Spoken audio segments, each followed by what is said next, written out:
Miracles and Me, Chapter 12. Firecracker turned into a dynamite. We always have a blast every New Year, not only because of fireworks and firecrackers, but also the food and the gatherings. Sometimes we go to our ancestral house and celebrate New Year together with almost all of our relatives and even with the neighbors. But this particular New Year, we celebrated it just us, my immediate family. It was an intimate celebration. We had some firecrackers, but mostly just waiting for midnight, having some music and food. Then my brother and I used to jump as soon as the clock struck at 12 midnight. The next day, our tita or auntie came to us and asked my mom if we can go to our ancestral house and spend the day there to celebrate New Year. My mom agreed. So we were taken there, had some food and all. Lots of my younger cousins were there as well, ranging from probably 3 to 9 years. I was 10 years old that time. There's quite a few firecrackers, both empty and ones that did not explode, left on the street. So I started collecting the ones that still got powder, and I put it in an empty fountain fireworks shell, and it sparks like a fountain fireworks when I lit it. But it was not lasting long, and not quite the same as a fountain fireworks. So I shifted to an empty lucis. It's like the candle fireworks that you can hold in your hand. And put powder there, and it worked again, but still not as good as how a proper lucis fireworks would. So I kept picking up firecrackers on the street and kept thinking on where to put the powder until I found a small empty perfume bottle.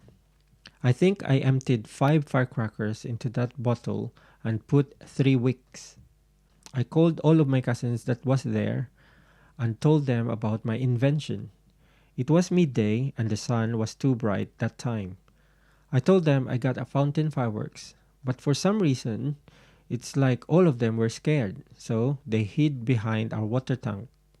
I was the only person who went to our garden and put the perfume bottle on the ground. I lit the wick, but I couldn't see clearly if it starts to burn. So I lit the other two and still couldn't see if it's burning. And there's no smoke coming as well, so I started to blow the wick. But it was just a split second and it exploded. It felt like the explosion lifted me from the ground and landed like 2 meters away from where the perfume bottle was. The ground shook. My cousins ran and were all scared. My relatives were shocked. They thought a dynamite exploded. I just stood up and calmly walked to our water tank and washed my face. Then I suddenly realized I was bleeding. My lip was cut and swollen. I got glass fragments on my legs and arms. Then, when they saw me washing myself from the water tank, they took me and sat me on a chair.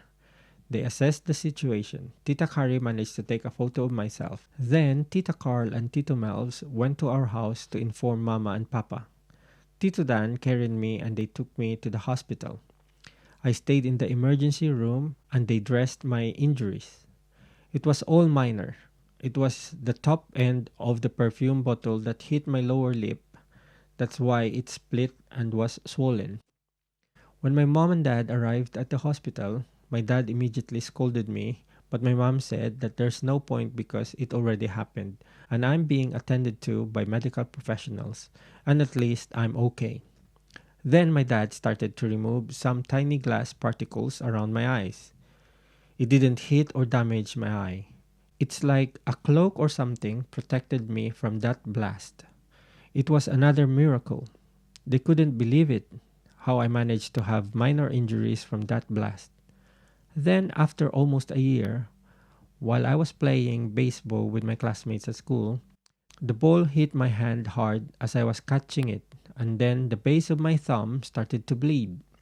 I was taken to the school clinic, and to my surprise, and even the school nurse was surprised, that there was a pointy glass that was stuck under my skin. It was from that perfume bottle from the blast. The skin healed, and the glass was just underneath. They took it out, and I brought it home, showed it to my dad because it looks like a slim and elongated diamond. But immediately when my dad saw it, he said that it wasn't a diamond, but it looked like from the bottom of a bottle We all laughed.